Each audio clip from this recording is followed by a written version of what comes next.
Movie starting ನಲ್ಲಿ ಒಂದು plane ನಲ್ಲಿ ಮೋನಿಕಾ ಅನ್ನೋ ಹುಡುಗಿನ ತೋರಿಸ್ತಾರೆ. ಈಕೆ ತನ್ನ ಮಗನ ಜೊತೆ ಟ್ರಾವೆಲ್ ಮಾಡ್ತಿರ್ತಾಳೆ.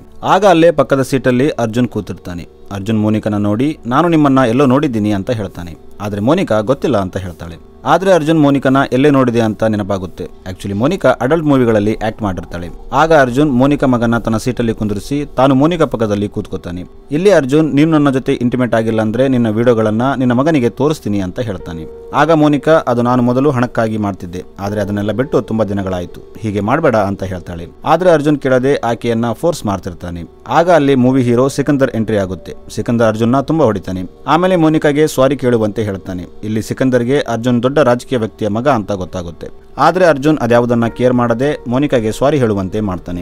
ಈ ವಿಷಯ ಅರ್ಜುನ್ ತಂದೆಗೆ ಗೊತ್ತಾದಾಗ ಆತ ಪ್ರಕಾಶ್ ಅನ್ನೋ ಪೊಲೀಸ್ ಆಫೀಸರ್ಗೆ ಸಿಕಂದರ್ನ ಅರೆಸ್ಟ್ ಮಾಡುವಂತೆ ಹೇಳ್ತಾನೆ. ಪ್ರಕಾಶ್ ಸಿಕಂದರ್ನ ಅರೆಸ್ಟ್ ಮಾಡಬೇಕಂತ ರಾಜ್ಕೋಟಿನಲ್ಲಿದ್ದ ಸಿಕಂದರ್ ಮನೆಗೆ ಬರ್ತಾನೆ. ಇಲ್ಲಿ ಸಿಕಂದರ್ ಮನೆನ ನೋಡಿ ಪ್ರಕಾಶ್ ಶಾಕ್ ಆಗ್ತಾನೆ, ಏಕೆಂದ್ರೆ ಅದು ಭವ್ಯ ಬಂಗಲೆ ಆಗಿರುತ್ತೆ. ಆಗ ಪ್ರಕಾಶ್ಗೆ ಸಿಕಂದರ್ ರಾಜ್ಕೋಟ್ನ ರಾಜಮನೆತನದವನು ಅಂತ ಗೊತ್ತಾಗುತ್ತೆ. ಆದ್ರೆ ಪ್ರಕಾಶ್ ನಮ್ಮ ದೇಶ ತುಂಬಾ ವರ್ಷಗಳ ಹಿಂದೆ ಸ್ವತಂತ್ರಗೊಂಡಿದೆ, ಈಗ ರಾಜರ ಆಳ್ವಿಕೆ ಇಲ್ಲ ಅಂತ ಹೇಳ್ತಾನೆ. ಇಲ್ಲಿ ಪ್ರಕಾಶ್ ಸಿಕಂದರ್ ವೈಫ್ ಸಾಯಿಶ್ರೀನ ಭೇಟಿ ಆಗ್ತಾನೆ. ಸಾಯಿಶ್ರೀ ಪ್ರಕಾಶ್ಗೆ ನೀವು ಇಲ್ಲಿ ಬರ್ತೀರಾ ಅಂತ ಗೊತ್ತಾಗಿ ಸಿಕಂದರ್ ನಿಮ್ಮನ್ನ ಭೇಟಿ ಆಗೋಕೆ ಪೊಲೀಸ್ ಸ್ಟೇಷನ್ಗೆ ಹೋಗಿದ್ದಾರೆ, ನೀವು ಅಲ್ಲೇ ಹೋಗಿ ಭೇಟಿ ಆಗ್ಬಹುದು ಅಂತ ಹೇಳ್ತಾಳೆ. ಆಗ ಪ್ರಕಾಶ್ ಒಳ್ಳೆದಾಯ್ತು, ಅವನಿಗೆ ಅಲ್ಲೇ ಬುದ್ಧಿ ಕಲಿಸ್ತೀನಿ ಅಂತ ಹೇಳ್ತಾನೆ. ಆಗ ಸಾಯಿಶ್ರೀ ಖಂಡಿತ ಸಿಕಂದರ್ ಪ್ರತಿ ಸಾರಿ ಜಗಳ ಮಾಡ್ಕೊಂಡೇ ಬರ್ತಾನೆ, ನೀವು ಅವರಿಗೆ ಬುದ್ಧಿ ಕಲಿಸಿ ಅಂತ ಹೇಳ್ತಾಳೆ. ಪ್ರಕಾಶ್ ಅಲ್ಲಿಂದ ಹೋಗ್ತಿದ್ದಾಗ ಸಾಯಿಶ್ರೀ ಇನ್ನೊಂದು ವಿಷಯ, ಪೊಲೀಸರ ಜೀಪ್ ಸ್ಟಾರ್ಟ್ ಆಗಲ್ಲ, ನೀವು ನಮ್ಮ ಕಾರಲ್ಲಿ ಸ್ಟೇಷನ್ಗೆ ಹೋಗಿ ಅಂತ ಹೇಳ್ತಾಳೆ. ಪ್ರಕಾಶ್ ಹೊರಗೆ ಬಂದು ನೋಡಿದಾಗ ಅಲ್ಲಿ ಜನಸಾಗರ ಬಂದಿರುತ್ತೆ. ಇವರು ಪೊಲೀಸರ ಜೀಪ್ ಅನ್ನ ಡ್ಯಾಮೇಜ್ ಮಾಡಿರ್ತಾರೆ. ಪ್ರಕಾಶ್ ಸಿಕಂದರ್ ಕಾರಲ್ಲಿ ಸ್ಟೇಷನ್ಗೆ ಬರ್ತಾನೆ. ಇಲ್ಲಿ ನೋಡಿದರೂ ಜನ ಕಿಕ್ಕಿರಿದು ನಿಂತಿರ್ತಾರೆ. ಇವರೆಲ್ಲ ಸಿಕಂದರ್ಗೆ ಸಪೋರ್ಟ್ ಮಾಡೋಕೆ ಬಂದಿರ್ತಾರೆ. ಇಲ್ಲಿ ಸಿಕಂದರ್ ಕೂಡ ಇರ್ತಾನೆ. ಇಲ್ಲಿ ಪ್ರಕಾಶ್ ಸೀನಿಯರ್ ಆಫೀಸರ್ಸ್ ಕೂಡ ಇರ್ತಾರೆ. ಇವರು ಪ್ರಕಾಶ್ಗೆ ನೀನು ಸಿಕಂದರ್ ಮೇಲೆ ಆಕ್ಷನ್ ತಗೊಳ್ಳೋ ಮುಂಚೆ ನಮ್ಮ ಹತ್ರ ಪರ್ಮಿಷನ್ ತಗೋಬೇಕಾಗಿತ್ತು, ಈಗ ನೋಡು ಇದೆಲ್ಲ ಬೇಕಿತ್ತಾ ಅಂತ ಕೇಳ್ತಾರೆ. ಇದನ್ನ ನೋಡಿ ಪ್ರಕಾಶ್ಗೆ ಕೋಪ ಬರುತ್ತೆ. ಆಮೇಲೆ ಸೀನಿಯರ್ ಆಫೀಸರ್ ಸಿಕಂದರ್ಗೆ ಸಾರಿ ಕೇಳ್ತಾರೆ. ಸಿಕಂದರ್ ಅಲ್ಲಿಂದ ಹೋಗ್ತಿದ್ದಾಗ ಪ್ರಕಾಶ್ ಸಿಕಂದರ್ಗೆ ನೀನು ಮಿನಿಸ್ಟರ್ ಮಗನ ಹೊಡೆದು ದೊಡ್ಡ ತಪ್ಪು ಮಾಡಿದ್ದೀಯಾ ಅಂತ ಹೇಳ್ತಾನೆ. ಆಗ ಸಿಕಂದರ್ ಅವನು ಅದನ್ನೇ ಡಿಸರ್ವ್ ಮಾಡ್ತಿದ್ದ ಅಂತ ಹೇಳಿ ಅಲ್ಲಿಂದ ಹೋಗ್ಬಿಡ್ತಾನೆ. ಈಗ ಸಾಯಿಶ್ರೀ ಸಿಕಂದರ್ ಅಲ್ಲಿಂದ ಮನೆಗೆ ಬಂದ ಅಂತ ಕೇಳೋಕೆ ಸ್ಟೇಷನ್ಗೆ ಕಾಲ್ ಮಾಡ್ತಾಳೆ. ಆಗ ಪ್ರಕಾಶ್ ಕಾಲ್ ರಿಸೀವ್ ಮಾಡಿ ಸಿಕಂದರ್ನ ಖಂಡಿತ ಅರೆಸ್ಟ್ ಮಾಡ್ತೀನಿ ಅಂತ ಹೇಳ್ತಾನೆ. ಆಗ ಸಾಯಿಶ್ರೀ ಅದು ನಿನ್ನಿಂದ ಮಾತ್ರ ಅಲ್ಲ, ನಿಮ್ಮ ಅಪ್ಪ ಮಿನಿಸ್ಟರ್ ಕೈಯಲ್ಲೂ ಆಗಲ್ಲ ಅಂತ ಹೇಳ್ತಾಳೆ. ಸೀನ್ ಇಲ್ಲಿಂದ ಶಿಫ್ಟ್ ಆಗಿ ಒಂದು ಪಾರ್ಟಿಗೆ ಬರುತ್ತೆ. ಇಲ್ಲಿ ಸಿಕಂದರ್ ಮತ್ತು ಸಾಯಿಶ್ರೀ ಒಂದು ಮದುವೆಗೆ ಬಂದಿರ್ತಾರೆ. ಪಾರ್ಟಿಯಲ್ಲಿ ತುಂಬಾ ಜನ ಬಂದಿರ್ತಾರೆ. ಇಲ್ಲಿ ಜನ ಸಿಕಂದರ್ನ ರಾಜಸಾಬ್ ಅಂತ ಕೆಲವರು ಮತ್ತು ಕೆಲವರು ಸಂಜಯ್ ಅಂತ ಕರೀತಿರ್ತಾರೆ. ಪಾರ್ಟಿಯಲ್ಲಿ ಸಿಕಂದರ್ ಮತ್ತು ಸಾಯಿಶ್ರೀ ತುಂಬಾ ಖುಷಿಯಾಗಿರ್ತಾರೆ. ಆಗ ಸಾಯಿಶ್ರೀಗೆ ಒಬ್ಬ ಪೊಲೀಸ್ ಆಫೀಸರ್ ಕಾಲ್ ಮಾಡಿ ಸಿಕಂದರ್ ಮೇಲೆ ಅಟ್ಯಾಕ್ ಮಾಡೋ ಪ್ಲಾನ್ ಇದೆ, ಜಾಗ್ರತೆಯಿಂದ ಇರಿ ಅಂತ ಹೇಳ್ತಾನೆ. ಇವರು ಪಾರ್ಟಿಯಿಂದ ಹೊರಡುವಾಗ ಸಾಯಿಶ್ರೀ ತನ್ನ ಜೊತೆ ತನ್ನ ಬಾಡಿ ಗಾರ್ಡ್ ನ ಕರ್ಕೊಳ್ಳುವಂತೆ ಹೇಳ್ತಾಳೆ. ಆದ್ರೆ ಸಿಕಂದರ್ ಬೇಡ, ಅವರು ಇನ್ನೂ ಸ್ವಲ್ಪ ಹೊತ್ತಿದ್ದು ಬರಲಿ ಅಂತ ಹೇಳ್ತಾನೆ. ಈಗ ಇವರು ಅಲ್ಲಿಂದ ಹೊರಡ್ತಾರೆ. ದಾರಿಯಲ್ಲಿ ಸಾಯಿಶ್ರೀ ಸಿಕಂದರ್ ಬಾಡಿ ಗಾರ್ಡ್ಸ್ಗೆ ಮೆಸೇಜ್ ಮಾಡಿ ಸಿಕಂದರ್ ಮೇಲೆ ಅಟ್ಯಾಕ್ ಆಗಲಿದೆ ಅಂತ ಹೇಳ್ತಾಳೆ. ಸಿಕಂದರ್ ಕಾರ್ ನಡೆಸಿದ್ದಾಗ ಸಾಯಿಶ್ರೀ ಕಾರಲ್ಲೇ ಮಲ್ಕೋತಾಳೆ. ಆಗ ಅಲ್ಲಿ ಕೆಲವರು ಅಟ್ಯಾಕ್ ಮಾಡ್ತಾರೆ. ಆದ್ರೆ ಸಿಕಂದರ್ ಒಬ್ಬನೇ ಅವರನ್ನೆಲ್ಲ ಹೊಡಿತಿರ್ತಾನೆ. ಆಗ ಅಲ್ಲಿ ಬಾಡಿ ಗಾರ್ಡ್ಸ್ ಬರ್ತಾರೆ. ಇವರನ್ನು ನೋಡಿ ಅಟ್ಯಾಕ್ ಮಾಡಲು ಬಂದವರು ಓಡೋಗ್ತಾರೆ. ಆದ್ರೆ ಸಿಕಂದರ್ ಹಿಂತಿರುಗಿ ನೋಡುವಷ್ಟರಲ್ಲಿ ಆ ಬಾಡಿ ಗಾರ್ಡ್ಸ್ ಎಲ್ಲ ಬಚ್ಚಿಟ್ಕೋತಾರೆ. ಇಲ್ಲಿ ಸಿಕಂದರ್ ಕಾರ್ ತಗೊಂಡು ಮನೆಗೆ ಬರ್ತಾನೆ. ಬೆಳಗ್ಗೆ ಆದಾಗ ಸಿಕಂದರ್ ಮತ್ತು ಸಾಯಿಶ್ರೀ ನಾಷ್ಟ ಮಾಡ್ತಿರ್ತಾರೆ. ಆಗ ಸಾಯಿಶ್ರೀ ಸಿಕಂದರ್ಗೆ ನಾನು ಒಂದು ಪೇಂಟಿಂಗ್ ಮಾಡಿದ್ದೀನಿ ನೋಡ್ತೀಯಾ ಅಂತ ಕೇಳ್ತಾಳೆ. ಆಗ ಸಿಕಂದರ್ ತಗೊಂಡು ಬಾ ಅಂತ ಹೇಳ್ತಾನೆ. ಸಾಯಿಶ್ರೀ ಪೇಂಟಿಂಗ್ ತರುವಷ್ಟರಲ್ಲಿ ಸಿಕಂದರ್ ತನ್ನ ಕೆಲಸದಲ್ಲಿ ಬ್ಯುಸಿ ಆಗ್ತಾನೆ. ಇದನ್ನ ನೋಡಿ ಸಾಯಿಶ್ರೀ ಹೆಲ್ಪರ್ ನೀವು ಸಿಕಂದರಿಗೋಸ್ಕರ ಎಷ್ಟೆಲ್ಲ ಮಾಡ್ತೀರಾ, ಆದ್ರೆ ಅವರಿಗೆ ನಿಮಗೆ ಕೊಡಲು ಟೈಮ್ ಇಲ್ಲ ಅಂತ ಹೇಳ್ತಾಳೆ. ಆಗ ಸಾಯಿಶ್ರೀ ಅವನು ಜನರಿಗೋಸ್ಕರ ಕೆಲಸ ಮಾಡ್ತಾನೆ, ಆದ್ರೆ ಅವರು ಎಷ್ಟೇ ಬಿಸಿ ಇದ್ರು ನನ್ನ ಲವ್ ಮಾಡ್ತಿದ್ದಾರೆ ಅಂತ ನನಗೆ ಗೊತ್ತು ಅಂತ ಹೇಳ್ತಾಳೆ. ಇದೇ ಟೈಮಲ್ಲಿ ಪಂಜಾಬ್ನಲ್ಲಿ ಒಂದು ಬ್ಲಾಸ್ಟ್ ಆಗುತ್ತೆ. ಇದರಲ್ಲಿ ತುಂಬಾ ಜನ ಸತ್ತೋಗ್ತಾರೆ. ಈ ಕಡೆ ಸಾಯಿಶ್ರೀಗೆ ತಾನು ಪ್ರೆಗ್ನೆಂಟ್ ಆಗಿದ್ದೀನಿ ಅಂತ ಗೊತ್ತಾಗುತ್ತೆ. ಆಗ ಆಕೆ ಸಿಕಂದರ್ಗೆ ಈ ವಿಷಯ ಹೇಳ್ಬೇಕಂತ ಹೋಗ್ತಾಳೆ. ಆಗ ಅಲ್ಲಿ ಸಿಕಂದರ್ ಮೈನಿಂಗ್ ಮ್ಯಾನೇಜರ್ ಸಿಕಂದರ್ನ ಭೇಟಿ ಆಗಬೇಕಂತ ಬಂದಿರ್ತಾನೆ. ಈತ ಸಿಕಂದರ್ಗೆ ಸಾರಿ ಕೇಳ್ತಾನೆ, ಯಾಕಂದ್ರೆ ಪಂಜಾಬ್ನಲ್ಲಿ ನಡೆದ ಬ್ಲಾಸ್ಟಿಂಗ್ಗೆ ಮ್ಯಾನೇಜರೇ ಗ್ರಾನೇಟ್ ನ ಕೊಟ್ಟಿರ್ತಾನೆ. ಆದ್ರೆ ಅವರಿಗೆ ಗ್ರಾನೇಟ್ ತಗೊಂಡವರು ಟೆರರಿಸ್ಟ್ ಅಂತ ಗೊತ್ತಿರಲ್ಲ. ಇವನು ಹಣದ ಆಸೆಗೋಸ್ಕರ ಅವರಿಗೆ ಬಾಂಬ್ ನ ಮಾರಿರ್ತಾನೆ. ಇದು ಸಿಕಂದರ್ಗೆ ಗೊತ್ತಾದಾಗ ಅವನು ಮ್ಯಾನೇಜರ್ಗೆ ಹೊಡಿತಾನೆ. ಆಮೇಲೆ ಮ್ಯಾನೇಜರ್ಗೆ ನೀನು ಕೋರ್ಟಲ್ಲಿ ಇದೆಲ್ಲ ಒಪ್ಕೋಬೇಕು ಅಂತ ಹೇಳ್ತಾನೆ. ಮ್ಯಾನೇಜರ್ ಸರಿ ಅಂತ ಹೇಳ್ತಾನೆ. ಸಿಕಂದರ್ ಮ್ಯಾನೇಜರ್ನ ಮನೆಗೆ ಕಳಿಸ್ತಾನೆ. ಮ್ಯಾನೇಜರ್ ಅಲ್ಲಿಂದ ಹೋದ್ಮೇಲೆ ಸಾಯಿಶ್ರೀಗೆ ಅದೇ ಕಾನ್ಸ್ಟೇಬಲ್ ಇಂದ ಕಾಲ್ ಬರುತ್ತೆ. ಈತ ಸಾಯಿಶ್ರೀಗೆ ಬಾಂಬ್ ಬ್ಲಾಸ್ಟ್ ವಿಷಯ ಪ್ರಕಾಶ್ಗೆ ಗೊತ್ತಾಗಿದೆ. ಅದಕ್ಕೆ ಅವನು ಮ್ಯಾನೇಜರ್ನ ಸಾಯಿಸೋಕೆ ರೌಡಿಗಳನ್ನ ಕಳಿಸಿದ್ದಾನೆ. ಏಕೆಂದ್ರೆ ಮ್ಯಾನೇಜರ್ ಸತ್ತೋದ್ರೆ ಬಾಂಬ್ ಸಿಕಂದರ್ ಮೈನಿಂಗ್ ನಿಂದ ಬಂದಿದ್ದರಿಂದ ಬ್ಲೇಮ್ ಎಲ್ಲ ಸಿಕಂದರ್ ಮೇಲೆ ಬರುತ್ತೆ, ಏಕೆಂದ್ರೆ ಸಾಕ್ಷಿ ಹೇಳಲು ಮ್ಯಾನೇಜರ್ ಇರೋದಿಲ್ಲ ಅಂತ ಹೇಳ್ತಾನೆ. ಆಗ ಸಾಯಿಶ್ರೀ ಇದನ್ನೆಲ್ಲ ಸಿಕಂದರ್ಗೆ ಹೇಳ್ತಾಳೆ. ಆಗ ಸಿಕಂದರ್ ಮ್ಯಾನೇಜರ್ನ ಕಾಪಾಡಬೇಕಂತ ಮ್ಯಾನೇಜರ್ ಹತ್ರ ಹೋಗ್ತಾನೆ. ಆದ್ರೆ ಇಲ್ಲಿ ಆಲ್ರೆಡಿ ರೌಡಿಗಳು ಮ್ಯಾನೇಜರ್ ಮೇಲೆ ಅಟ್ಯಾಕ್ ಮಾಡ್ತಿರ್ತಾರೆ. ಆದ್ರೆ ಸಿಕಂದರ್ ಒಬ್ಬನೇ ಎಲ್ಲರ ಜೊತೆ ಫೈಟ್ ಮಾಡ್ತಿರ್ತಾನೆ. ಆಗ ಅಲ್ಲಿ ಸಾಯಿಶ್ರೀ ಮತ್ತು ಸಿಕಂದರ್ ಬಾಡಿ ಗಾರ್ಡ್ಸ್ ಬರ್ತಾರೆ. ಆದ್ರೆ ಸಿಕಂದರ್ ಅವರನ್ನೆಲ್ಲ ಹೊಡೆದು ಮ್ಯಾನೇಜರ್ನ ಕಾಪಾಡಿರ್ತಾನೆ. ಆದ್ರೆ ರೌಡಿಗಳು ಒಂದು ಬಾಂಬ್ ಬ್ಲಾಸ್ಟ್ ಮಾಡ್ತಾರೆ. ಆಗ ಸಾಯಿಶ್ರೀಗೆ ಗಾಯವಾಗುತ್ತೆ.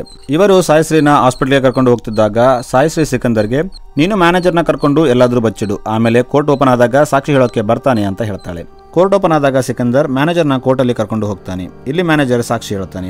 ಆಗ ಸಿಕಂದರ್ಗೆ ಹಾಸ್ಪಿಟಲ್ನಲ್ಲಿ ಟ್ರೀಟ್ಮೆಂಟ್ ತಗೊಳ್ಳುವಾಗ ಸಾಯಿಶ್ರೀ ಡೆತ್ ಆಗಿದೆ ಅಂತ ಗೊತ್ತಾಗುತ್ತೆ. ಇದನ್ನ ಕೇಳಿ ಸಿಕಂದರ್ ಹಾಸ್ಪಿಟಲ್ಗೆ ಬರ್ತಾನೆ. ಇಲ್ಲಿ ಸಾಯಿಶ್ರೀ ಬಾಡಿ ಇರುತ್ತೆ. ಆಗ ಡಾಕ್ಟರ್ ಸಿಕಂದರ್ಗೆ ಸಾಯಿಶ್ರೀ ಬದುಕಿದ್ದಾಗ ಆರ್ಗನ್ ಡೊನೇಷನ್ಗೆ ಸೈನ್ ಮಾಡಿದ್ರು ಅಂತ ಹೇಳ್ತಾನೆ. ಆಮೇಲೆ ಸಿಕಂದರ್ನಿಂದ ಒಂದು ಸೈನ್ ತಗೊಂಡು ಸಾಯಿಶ್ರೀನ ಪೋಸ್ಟ್ ಮಾರ್ಟಮ್ ಮಾಡ್ತಾರೆ. ಸಿಕಂದರ್ ತನ್ನ ಫ್ರೆಂಡ್ ಮತ್ತು ಬಾಡಿಗಾರ್ಡ್ ಮನುಗೆ, ನಾನು ಎಲ್ಲಾ ಕೆಲಸ ಮುಗಿದ ಮೇಲೆ ಸಾಯಿಶ್ರೀ ಜೊತೆ ಟೈಮ್ ಸ್ಪೆಂಡ್ ಮಾಡಬೇಕು ಅನ್ಕೊಂಡಿದ್ದೆ, ಆದ್ರೆ ಹೀಗಾಗುತ್ತೆ ಅನ್ಕೊಂಡಿದ್ದಿಲ್ಲ ಅಂತ ಹೇಳ್ತಾನೆ. ಸಿಕಂದರ್ ಒಬ್ಬನೇ ಇದ್ದಾಗ ಅವನಿಗೆ ಸಾಯಿಶ್ರೀ ನೆನಪು ಕಾಡ್ತಿರುತ್ತೆ. ಅದಕ್ಕೆ ಅವನು ಡಾಕ್ಟರ್ಗೆ ಕಾಲ್ ಮಾಡಿ ಸಾಯಿಶ್ರೀ ಯಾವುದೆಲ್ಲ ಆರ್ಗನ್ ಡೊನೇಟ್ ಮಾಡಿದ್ದಾಳೆ ಅಂತ ಕೇಳ್ತಾನೆ. ಆಗ ಡಾಕ್ಟರ್ ಲಂಗ್ಸ್, ಕಿಡ್ನಿ ಮತ್ತು ಹಾರ್ಟ್ ಅಂತ ಹೇಳ್ತಾನೆ. ಆಗ ಸಿಕಂದರ್ ನನಗೆ ಡೊನೇಷನ್ ತಗೊಂಡವರ ಡೀಟೇಲ್ಸ್ ಬೇಕು ಅಂತ ಹೇಳ್ತಾನೆ. ಸಿಕಂದರ್ ರಾಜ್ಕೋಟ್ನ ರಾಜ ಆಗಿದ್ದರಿಂದ ಆತನಿಗೆ ಡೀಟೇಲ್ಸ್ ಎಲ್ಲ ಕೊಡ್ತಾನೆ. ಆದ್ರೆ ಈ ವಿಷಯ ಯಾರಿಗೂ ಹೇಳಬಾರ್ದು ಅಂತ ಹೇಳ್ತಾನೆ. ಆಗ ಸಿಕಂದರ್ ಸರಿ ಅಂತ ಹೇಳ್ತಾನೆ. ಈಗ ಸಿಕಂದರ್ ಆರ್ಗನ್ ಡೊನೇಷನ್ ತಗೊಂಡವ್ರನ್ನ ಭೇಟಿ ಆಗ್ಬೇಕಂತ ಅನ್ಕೋತಾನೆ. ಇದನ್ನೆಲ್ಲ ಸಿಕಂದರ್ ಹೆಲ್ಪರ್ ಕೇಳ್ಬಿಡ್ತಾಳೆ. ಆಗ ಸಿಕಂದರ್ ರೈಲ್ವೆ ಸ್ಟೇಷನ್ಗೆ ಬರ್ತಾನೆ. ಇಲ್ಲಿ ಆತ ಮುಂಬೈಗೆ ಹೋಗೋ ಟ್ರೈನ್ ಇರ್ತಾನೆ. ಯಾಕಂದರೆ ಆರ್ಗನ್ ತಗೊಂಡವರೆಲ್ಲ ಮುಂಬೈನಲ್ಲಿರ್ತಾರೆ. ಈ ಕಡೆ ಮೇಡ್ ಸಿಕಂದರ್ ಬಾಡಿಗಾರ್ಡ್ಸ್ಗೆ ಸಿಕಂದರ್ ಮುಂಬೈಗೆ ಹೋಗ್ತಿದ್ದಾನೆ ಅಂತ ಹೇಳ್ತಾಳೆ. ಇವರು ಕೂಡ ಸಿಕಂದರ್ ಹಿಂದೆ ಮುಂಬೈಗೆ ಬರ್ತಾರೆ. ಇವರು ಸಿಕಂದರ್ಗೆ ನೀವು ಎಲ್ಲಿ ಹೋಗ್ತಿರೋ ನಾವು ಅಲ್ಲಿಗೆ ಬರ್ತೀವಿ ಅಂತ ಹೇಳ್ತಾರೆ. ಈಗ ಸಿಕಂದರ್ ತನ್ನ ಕಡೆಯವರೊಂದಿಗೆ ಮುಂಬೈಗೆ ಬರ್ತಾನೆ. ಇಲ್ಲಿ ಈತ ಮೊದಲು ಕರಣ್ ಅನ್ನೋ ಒಬ್ಬ ಚಿಕ್ಕ ಹುಡುಗನನ್ನ ಭೇಟಿ ಆಗ್ತಾನೆ. ಈತನಿಗೆ ಸಾಯಿಶ್ರೀ ಲಂಗ್ಸ್ ಕೊಟ್ಟಿರ್ತಾಳೆ. ಈ ಹುಡುಗನ ಸ್ಥಿತಿ ತುಂಬಾ ಕೆಟ್ಟದಾಗಿರುತ್ತೆ, ಏಕೆಂದ್ರೆ ಈತ ಒಂದು ಸ್ಲಮ್ ನಲ್ಲಿ ಬದುಕ್ತಿರ್ತಾನೆ. ಈಗ ಸಿಕಂದರ್ ಈ ಹುಡುಗನ ಸ್ಥಿತಿ ಚೆನ್ನಾಗಿ ಮಾಡ್ಬೇಕಂತ ಈತನಿಗೆ ಊಟ ಮತ್ತು ಬಟ್ಟೆ ಕೊಡಿಸ್ತಾನೆ ಮತ್ತು ಸ್ಲಮ್ ನಲ್ಲಿದ್ದ ಎಲ್ಲ ಹುಡುಗರಿಗೂ ಅವರಿಗೆ ಬೇಕಾದದನ್ನ ಕೊಡಿಸ್ತಾನೆ. ಆದ್ರೆ ಇಲ್ಲಿ ತುಂಬಾ ಜನ ಆರೋಗ್ಯ ಸಮಸ್ಯೆಯಿಂದ ಬಳಲ್ತಿರ್ತಾರೆ, ಏಕೆಂದ್ರೆ ಇವರು ಇದ್ದ ಸ್ಲಮ್ ಸುತ್ತ ಒಂದು ಮಾಲ್ ಆಗ್ತಿರುತ್ತೆ. ಅದಕ್ಕೆ ಒಬ್ಬ ಬಿಸ್ನೆಸ್ ಮ್ಯಾನ್ ಎಲ್ಲ ಜಾಗನ ಕೊಂಡ್ಕೊಂಡಿರ್ತಾನೆ. ಆದ್ರೆ ಈ ಸ್ಲಮ್ನವರು ತಮ್ಮ ಜಾಗನ ಖಾಲಿ ಮಾಡಿರೋದಿಲ್ಲ. ಅದಕ್ಕೆ ಅವರು ಈ ಸ್ಲಮ್ ಸುತ್ತ ಕಸನ ಸುಡ್ತಿರ್ತಾರೆ. ಅದಕ್ಕೆ ಇಲ್ಲಿನ ಜನರಿಗೆ ಲಂಗ್ಸ್ ಸಮಸ್ಯೆ ಬರ್ತಿರುತ್ತೆ. ಇದು ಸಿಕಂದರ್ಗೆ ಗೊತ್ತಾದಾಗ ಆತ ಬಿಸ್ನೆಸ್ ಮ್ಯಾನ್ ಯಾರು ಅಂತ ತಿಳ್ಕೊಂಡು ಈ ಜಾಗಕ್ಕೆ ಅವನಿಗೆ 2 ಪಟ್ಟು ಹಣ ಕೊಟ್ಟು ಜಾಗನ ಖರೀದಿ ಮಾಡುವಂತೆ ಹೇಳ್ತಾನೆ. ಆಗ ಅವರು ಹಾಗೆ ಮಾಡ್ತಾರೆ. ಈಗ ಸಿಕಂದರ್ ಸಾಯಿಶ್ರೀ ಕಣ್ಣುಗಳು ತಗೊಂಡ ಹುಡುಗಿಯ ಮನೆಗೆ ಹೋಗ್ತಾನೆ. ಇವರು ಒಂದು ಸೌತ್ ಇಂಡಿಯನ್ ಫ್ಯಾಮಿಲಿ ಇರುತ್ತೆ. ಇಲ್ಲಿ ಸಿಕಂದರ್ಗೆ ವೈದೇಹಿ ತನ್ನ ಆಪರೇಷನ್ಗೋಸ್ಕರ ತನ್ನ ಮಾಂಗಲ್ಯನ ಅಡಯಿಟ್ಟಿದ್ದಾಳೆ ಅಂತ ಗೊತ್ತಾಗುತ್ತೆ. ಆಗ ಸಿಕಂದರ್ ವೈದೇಹಿಗೆ ಮಾಂಗಲ್ಯನ ಬಿಡಿಸಿಕೊಡ್ತಾನೆ. ಇಲ್ಲಿ ವೈದೇಹಿ ಫ್ಯಾಮಿಲಿ ಫೈನಾನ್ಷಿಯಲಿ ವೀಕ್ ಇರುತ್ತೆ. ವೈದೇಹಿ ಮಾವ ಆಕೆಗೆ ಹೊರಗಡೆ ಹೋಗಿ ಕೆಲಸ ಮಾಡಲು ಕೊಡ್ತಿರಲ್ಲ, ಏಕೆಂದ್ರೆ ಆತ ಹೆಣ್ಣು ಮಕ್ಕಳು ಹೊರಗೆ ಹೋಗಿ ದುಡಿಬಾರ್ದು ಅಂತ ಹೇಳ್ತಿರ್ತಾನೆ. ಇದು ಸಿಕಂದರ್ಗೆ ಗೊತ್ತಾದಾಗ ಆತ ವೈದೇಹಿಗೆ ಹೆಲ್ಪ್ ಮಾಡಬೇಕು ಅನ್ಕೋತಾನೆ. ಸಿಕಂದರ್ಗೆ ವೈದೇಹಿ ಹಪ್ಪಳ ಚೆನ್ನಾಗಿ ಮಾಡ್ತಾಳೆ ಅಂತ ಗೊತ್ತಾಗುತ್ತೆ. ಆಗ ಸಿಕಂದರ್ ತನ್ನ ಜನರಿಗೆ ವೈದೇಹಿಗೆ ಹಪ್ಪಳದ ಬಿಸ್ನೆಸ್ ಸೆಟ್ ಮಾಡೋಕೆ ಹೆಲ್ಪ್ ಮಾಡಬೇಕು. ತನ್ನ ಕಾಂಟ್ಯಾಕ್ಟ್ಸ್ಗೆ ಕಾಲ್ ಮಾಡಿ ವೈದೇಹಿಗೆ ವಿದೇಶದಿಂದ ಕೂಡ ಆರ್ಡರ್ ಸಿಗುವಂತೆ ಮಾಡ್ತಾನೆ. ಇದರಿಂದ ವೈದೇಹಿಗೆ ಫೈನಾನ್ಷಿಯಲ್ ಪ್ರಾಬ್ಲಮ್ ಹೋಗುತ್ತೆ. ಇವರು ತುಂಬಾ ಖುಷಿಯಾಗಿರ್ತಾರೆ. ಇಲ್ಲಿ ವೈದೇಹಿ ಮಾವನಿಗೆ ತಮ್ಮ 2 ಮೊಮ್ಮಕ್ಕಳು ತಮ್ಮನ್ನ ಪ್ರೀತಿಸೋಲ್ಲ ಅಂತ ಗೊತ್ತಾಗುತ್ತೆ. ಇದರಿಂದ ಆತ ದುಃಖ ಪಡ್ತಿರ್ತಾನೆ. ಆಗ ಸಿಕಂದರ್ ನೀವು ಅವರ ಜೊತೆ ಪ್ರೀತಿಯಿಂದ ಇರಿ, ಅವರು ನಿಮ್ಮನ್ನ ಇಷ್ಟಪಡ್ತಾರೆ ಅಂತ ಹೇಳ್ತಾನೆ. ಆಗ ಆತ ನಾನು ಸ್ಟಿಕ್ ಆಗಿರೋದು ಅವರ ಒಳ್ಳೆದಕ್ಕೋಸ್ಕರ, ಈಗಿನ ಸಮಾಜ ತುಂಬಾ ಕೆಟ್ಟೋಗಿದೆ ಅಂತ ಹೇಳ್ತಾನೆ. ಆಗ ಸಿಕಂದರ್ ಸಮಾಜದಲ್ಲಿರುವ ಸ್ವಲ್ಪ ಕೆಟ್ಟವರಿಗೋಸ್ಕರ ಎಲ್ಲರನ್ನ ಬ್ಲೇಮ್ ಮಾಡೋದು ತಪ್ಪು, ಅಷ್ಟಕ್ಕೂ ಬೇರೆಯವರಿಗೋಸ್ಕರ ನಮ್ಮವರ ಸಂತೋಷನ ಹಾಳು ಮಾಡಬಾರ್ದು ಅಂತ ಹೇಳ್ತಾನೆ. ಇದನ್ನ ಕೇಳಿ ವೈದೇಹಿ ಮಾವ ವೈದೇಹಿಗೆ ಈಗಿಂದ ನೀನು ಹೊರಗೆ ಹೋಗಿ ಕೆಲಸ ಮಾಡಬಹುದು ಅಂತ ಹೇಳ್ತಾನೆ. ಹೀಗೆ ಸಿಕಂದರ್ ಸಾಯಿಶ್ರೀ ಆರ್ಗನ್ ತಗೊಂಡರ ಲೈಫ್ ನಲ್ಲಿದ್ದ ಪ್ರಾಬ್ಲಮ್ಸ್ ಗಳನ್ನ ಸಾಲ್ವ್ ಮಾಡ್ತಿರ್ತಾನೆ. ವೈದೇಹಿ ಪ್ರಾಬ್ಲಮ್ ಸಾಲ್ವ್ ಆದ್ಮೇಲೆ ಸಿಕಂದರ್ ಸಾಯಿಶ್ರೀ ಹಾರ್ಟ್ ತಗೊಂಡ ಹುಡುಗಿ ಹತ್ರ ಹೋಗ್ತಾನೆ. ಈಕೆ ಟೀನೇಜ್ ಹುಡುಗಿ ಆಗಿರ್ತಾಳೆ. ಈಕೆಗೆ ಹಾರ್ಟ್ ಟ್ರಾನ್ಸ್ಪ್ಲಾಂಟ್ ಆಗಿದ್ರು ಈಕೆಯ ಸ್ಥಿತಿ ಇನ್ನೂ ಗಂಭೀರವಾಗಿರುತ್ತೆ, ಏಕೆಂದರೆ ಈಕೆಯ ಹಾರ್ಟ್ ಬೀಟ್ ಸ್ಲೋ ಆಗಿರುತ್ತೆ. ಅದಕ್ಕೆ ಸಿಕಂದರ್ US ನಲ್ಲಿರುವ ಹಾರ್ಟ್ ಸ್ಪೆಷಲಿಸ್ಟ್ ಡಾಕ್ಟರ್ ಜಾನ್ಗೆ ಕಾಲ್ ಮಾಡ್ತಾನೆ. ಜಾನ್ ವಿಡಿಯೋ ಕಾಲ್ ಮೂಲಕ ಇಂಡಿಯನ್ ಡಾಕ್ಟರ್ಸ್ಗೆ ಇನ್ಸ್ಟ್ರಕ್ಷನ್ಸ್ ಕೊಡ್ತಾನೆ. ಈಗ ಇವರು ಆ ಹುಡುಗಿಯ ಹಾರ್ಟ್ ನ ಸರಿ ಮಾಡ್ತಾರೆ. ಹೀಗೆ ಸಿಕಂದರ್ ಎಲ್ಲರ ಪ್ರಾಬ್ಲಮ್ಸ್ ಗಳನ್ನ ಸಾಲ್ವ್ ಮಾಡ್ತಾನೆ. ಎಲ್ಲ ಕ್ಲಿಯರ್ ಆದ್ಮೇಲೆ ಸಿಕಂದರ್ ಮತ್ತು ಅವನ ಟೀಮ್ ತಮ್ಮ ಊರಿಗೆ ವಾಪಸ್ ಹೋಗ್ತಿರ್ತಾರೆ. ಆಗ ಒಬ್ಬ ಕಾನ್ಸ್ಟೇಬಲ್ ಇವರನ್ನ ನೋಡ್ಬಿಡ್ತಾನೆ. ಈತ ಮಿನಿಸ್ಟರ್ ಮಗ ಅರ್ಜುನ್ಗೆ ಕಾಲ್ ಮಾಡಿ ಸಿಕಂದರ್ ಮುಂಬೈನಲ್ಲಿದ್ದಾನೆ ಅಂತ ಹೇಳ್ತಾನೆ. ಅರ್ಜುನ್ಗೆ ಈ ವಿಷಯ ಗೊತ್ತಾದಾಗ ಆತ ತನ್ನ ತಂದೆಗೆ ಹೇಳ್ತಾನೆ. ಆಗ ಆತ ರೌಡಿಗಳನ್ನ ಕಳುಹಿಸಿ ಸಿಕಂದರ್ನ ಮುಗಿಸಿಬಿಡು ಅಂತ ಹೇಳ್ತಾನೆ. ಆದ್ರೆ ಅರ್ಜುನ್ ರೌಡಿಗಳ ಜೊತೆ ತಾನು ಸಿಕಂದರ್ನ ಕೊಲ್ಲಕ್ಕೆ ಹೋಗ್ತಾನೆ. ಇಲ್ಲಿ ಸಿಕಂದರ್ ಮತ್ತು ಅರ್ಜುನ್ ನಡುವೆ ಚೇಸಿಂಗ್ ನಡೆಯುತ್ತೆ. ಇಲ್ಲಿ ಅರ್ಜುನ್ ಗಾಜಿನ ಬಾಟಲ್ ನಲ್ಲಿ ಪೆಟ್ರೋಲ್ ಹಾಕಿ ಬೆಂಕಿ ಹಚ್ಚಿ ಸಿಕಂದರ್ ಹೋಗ್ತಿದ್ದ ಟ್ಯಾಕ್ಸಿಗೆ ಹೋಗಿತಾನೆ. ಆದ್ರೆ ಒಂದು ಬಾಟಲ್ ಅರ್ಜುನ್ ಕಾರಲ್ಲಿ ಬ್ಲಾಸ್ಟ್ ಆಗಿ ಅರ್ಜುನ್ ಮತ್ತು ರೌಡಿಗಳು ಸತ್ತೋಗ್ತಾರೆ. ಇದು ಮಿನಿಸ್ಟರ್ಗೆ ಗೊತ್ತಾದಾಗ ಅವನು ತನ್ನ ಮಗನ ಸಾವಿಗೆ ಪ್ರತಿಕಾರ ತೀರಿಸ್ಕೋಬೇಕು ಅನ್ಕೋತಾನೆ. ಅದಕ್ಕೆ ಅವನು ಮೊದಲು ಸಿಕಂದರ್ ರಾಜ್ಕೋಟ್ನಿಂದ ಮುಂಬೈಗೆ ಯಾಕೆ ಬಂದ ಅನ್ನೋದು ಗೊತ್ತಾಗಬೇಕು ಅಂತ ಹೇಳ್ತಾನೆ. ಆಮೇಲೆ ಅವನು ಪ್ರಕಾಶ್ಗೆ ಫೋನ್ ಮಾಡಿ ಸಿಕಂದರ್ ಮುಂಬೈನಲ್ಲಿ ಏನ್ ಮಾಡ್ತಿದ್ದಾನೆ ಅಂತ ತಿಳ್ಕೊ ಅಂತ ಹೇಳ್ತಾನೆ. ಆಗ ಪ್ರಕಾಶ್ ಸಿಕಂದರ್ ಮನೆಗೆ ಹೋಗಿ ಅಲ್ಲಿ ಕೆಲಸದವರಿಗೆ ಎದುರಿಸಿ ಸಿಕಂದರ್ ಬಗ್ಗೆ ಕೇಳ್ತಾನೆ. ಆಗ ಮೇಡ್ ಸಿಕಂದರ್ ಮುಂಬೈಗೆ ಯಾಕೆ ಹೋದ ಅಂತ ಹೇಳ್ತಾಳೆ. ಆಗ ಮಿನಿಸ್ಟರ್ ಆರ್ಗನ್ ಡೊನೇಷನ್ ತಗೊಂಡವರ ಅಡ್ರೆಸ್ ತಗೊಂಡು ತನಗೆ ಕಳಿಸುವಂತೆ ಹೇಳ್ತಾನೆ. ಈ ಕಡೆ ಸಿಕಂದರ್ ಟ್ರೈನ್ ನಲ್ಲಿ ರಾಜ್ಕೋಟ್ಗೆ ಬರ್ತಿರ್ತಾನೆ. ಆಗ ಮಿನಿಸ್ಟರ್ ಸಿಕಂದರ್ಗೆ ಕಾಲ್ ಮಾಡಿ ನೀನು ಮುಂಬೈನಲ್ಲಿ ಯಾಕೆ ಬಂದೆ ಅಂತ ಗೊತ್ತಾಗಿದೆ, ನಾನು ಅವರನ್ನೆಲ್ಲ ಸಾಯಿಸಿಬಿಡ್ತೀನಿ ಅಂತ ಹೇಳ್ತಾನೆ. ಆಗ ಸಿಕಂದರ್ ನಾನು ನಿನ್ನ ಮಗನ ಸಾಯಿಸಿಲ್ಲ, ಅದು ಬೈ ಮಿಸ್ಟೇಕ್ ಆಯ್ತು ಅಂತ ಹೇಳ್ತಾನೆ. ಆದ್ರೆ ಮಿನಿಸ್ಟರ್ ಕೇಳೋದಿಲ್ಲ. ಈಗ ಸಿಕಂದರ್ ಡಾಕ್ಟರ್ಗೆ ಫೋನ್ ಮಾಡಿ ಆರ್ಗನ್ ಡೊನೇಷನ್ ತಗೊಂಡರ ಡೀಟೇಲ್ಸ್ ರೆಕಾರ್ಡ್ನಿಂದ ತೆಗೆಯುವಂತೆ ಹೇಳ್ತಾನೆ. ಆಮೇಲೆ ಟ್ರೈನ್ನ ತಡೆದು ಆರ್ಗನ್ಸ್ ತಗೊಂಡವ್ರನ್ನ ಕಾಪಾಡಬೇಕಂತ ಮುಂಬೈಗೆ ವಾಪಸ್ ಬರ್ತಾನೆ. ಈ ಕಡೆ ಪ್ರಕಾಶ್ ಹಾಸ್ಪಿಟಲ್ಗೆ ಹೋದಾಗ ಅವನಿಗೆ ಆರ್ಗನ್ ಡೊನೇಷನ್ ತಗೊಂಡವರ ಅಡ್ರೆಸ್ ಸಿಗೋದಿಲ್ಲ. ಆಗ ಮಿನಿಸ್ಟರ್ ಟೆನ್ಷನ್ ತಗೋತಾನೆ. ಈಗ ಸಿಕಂದರ್ ಪ್ರಕಾಶ್ ಮನೆಗೆ ಹೋಗಿ ಅವನಿಗೆ ವಾರ್ನಿಂಗ್ ಕೊಡ್ತಾನೆ. ಸಿಕಂದರ್ಗೆ ಕರಣ್ ಆರೋಗ್ಯ ಮತ್ತೆ ಹಾಳಾಗಿದೆ ಅಂತ ಗೊತ್ತಾಗುತ್ತೆ, ಏಕೆಂದರೆ ಆ ಬಿಸ್ನೆಸ್ ಮ್ಯಾನ್ ಮತ್ತೆ ಕಸನ ಸ್ಲಂ ಪಕ್ಕದಲ್ಲಿ ಸುಡ್ತಿರ್ತಾನೆ. ಅದಕ್ಕೆ ಸಿಕಂದರ್ ಮೊದಲು ಅಲ್ಲಿ ಆರೋಗ್ಯ ಸಮಸ್ಯೆಯಿಂದ ಬಳಲ್ತಿದ್ದ ಎಲ್ಲರನ್ನ ಹಾಸ್ಪಿಟಲ್ಗೆ ಶಿಫ್ಟ್ ಮಾಡ್ತಾನೆ. ಆಮೇಲೆ ಕಸ ಸುಡ್ತಿದ್ದ ಬಿಸ್ನೆಸ್ ಮ್ಯಾನ್ ಹತ್ರ ಹೋಗಿ ಹಣ ತಗೊಂಡು ಆ ಜಾಗನ ಬಿಡುವಂತೆ ಹೇಳ್ತಾನೆ. ಆದ್ರೆ ಆತ ಕೇಳೋದಿಲ್ಲ. ಆಗ ಸಿಕಂದರ್ ಅವರನ್ನ ಹೊಡೆದು ಆ ಜಾಗನ ಅಸ್ಲಂ ಅವರ ಹೆಸರಿಗೆ ಬರೆಸ್ತಾನೆ. ಈ ಕಡೆ ಮಿನಿಸ್ಟರ್ಗೆ ಆರ್ಗನ್ಸ್ ನ ಯಾರಿಗೆ ಕೊಡಲಾಗಿದೆ ಅಂತ ಗೊತ್ತಾಗುತ್ತೆ. ಅದಕ್ಕೆ ಅವನು ಅವರನ್ನ ಸಾಯಿಸಲು ರೌಡಿಗಳನ್ನ ಕಳಿಸ್ತಾನೆ. ಆದ್ರೆ ಸಿಕಂದರ್ ಮೊದಲೇ ಅವರನ್ನೆಲ್ಲ ತಾನು ಇದ್ದ ಹಾಸ್ಪಿಟಲ್ಗೆ ಶಿಫ್ಟ್ ಮಾಡಿರ್ತಾನೆ.